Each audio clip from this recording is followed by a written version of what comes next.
Hey there, everybody, and welcome to another .hack GU build. To all my faithful viewers, let me just say, thanks for sticking with me this far.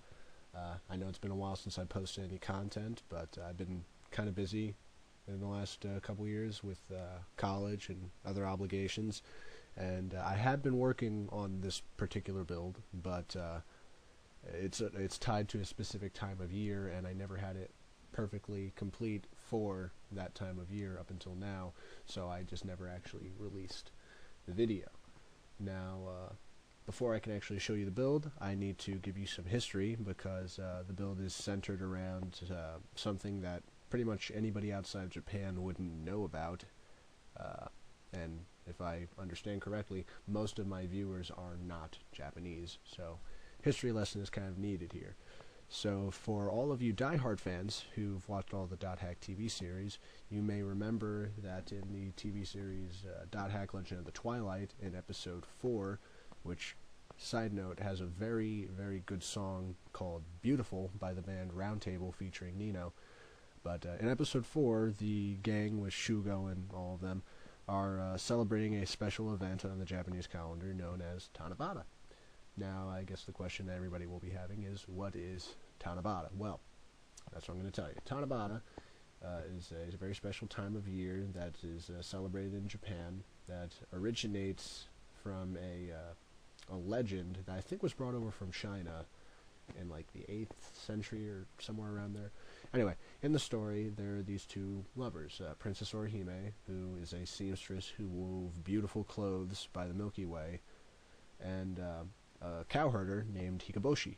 Orihime was always working so hard weaving clothes that she became, despaired that she would never fall in love. And her father, who obviously wanted to make his daughter happy, arranged for her to meet Hikaboshi, who was a cowherder, like I said, from the other side of the Milky Way. And the two of them fell madly in love and instantly got married. And they actually were so madly in love that they both started to shirk their responsibilities. Orihime stopped weaving, and Hikaboshi's cows were running all over the place. It was chaos, everybody was pissed off. So Orihime's father forbade the two of them to be together, so he separated them with the Milky Way running in between them. But once a year, he would allow the two to come together and be reunited for one day. So that is what Tanabata is, the celebration of the two lovers being able to come together. And in Japan, it's celebrated with a lot of the usual things: parades, food stalls, games, colorful decorations, fireworks. But there's also a very important practice in which they write down wishes on these small pieces of colored paper, which are called, pardon my pronunciation, tanzaku, and they hang them on these bamboo trees, and, with the hopes that they will come true. So, now that I've given you that little history lesson, let me show you purpose of this video, the Eternal City Makanuu during its Tanabata festival. Hope you enjoy.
Now, I'm sure a lot of you are thinking, man, why did it take you so long to release this video? It doesn't look like you really changed much, which I can admit, yeah, it doesn't look like I changed much, but in actuality, there was a lot of work that had to go into this.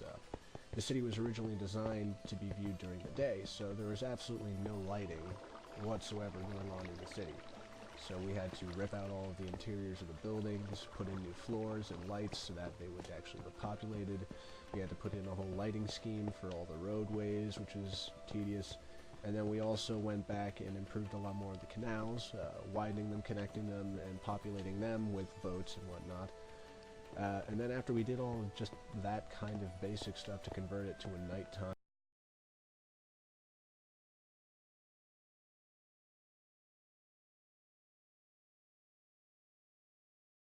with NPCs, and I do say we because although I did do most of this myself, I did have some help with some portions of it from some very good friends of mine who helped me with a lot of the more tedious stuff. And they also helped me with some of the lighting decisions, especially around the Central Dome area, because those were very artistic, and I actually redid some of the lighting in some portions of it several times. I consulted with some friends of mine to figure out which one worked the best.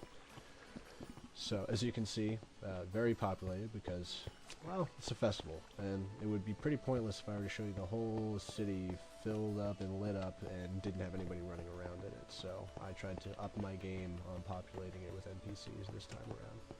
And we have a variety of stalls, selling watermelon, cookies, cakes, pies, archery games, fishing games. Tried to keep it as authentic as possible.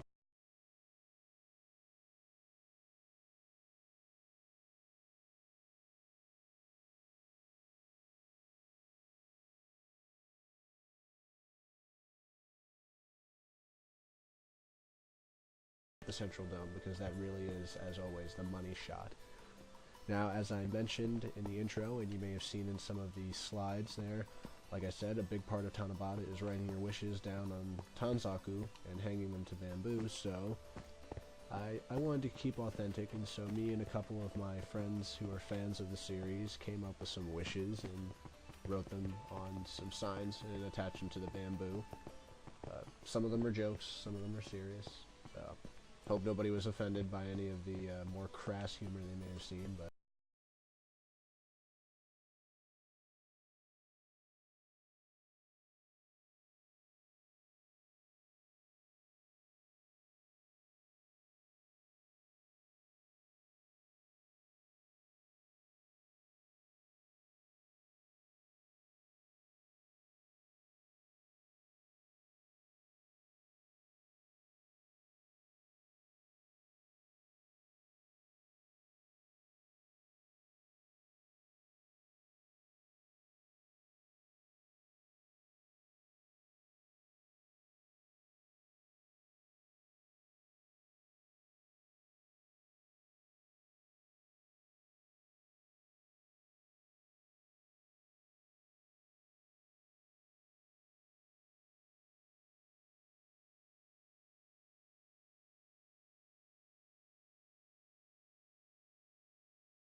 that concludes the video for the Tanabata Festival, Eternal City Makanua. I'd like to thank you for taking the time to check out the video and for your continued support. I'd like to thank all of my friends who provided me with these .hex skins. I referenced them in the earlier videos, so if you haven't seen them, do check them out. They all do great work. And I'd also like to thank my friends who helped me with renovating the city. Noctis Fox, Jake and Bake, you guys are the best. So, guess all that's left to say is, until next time.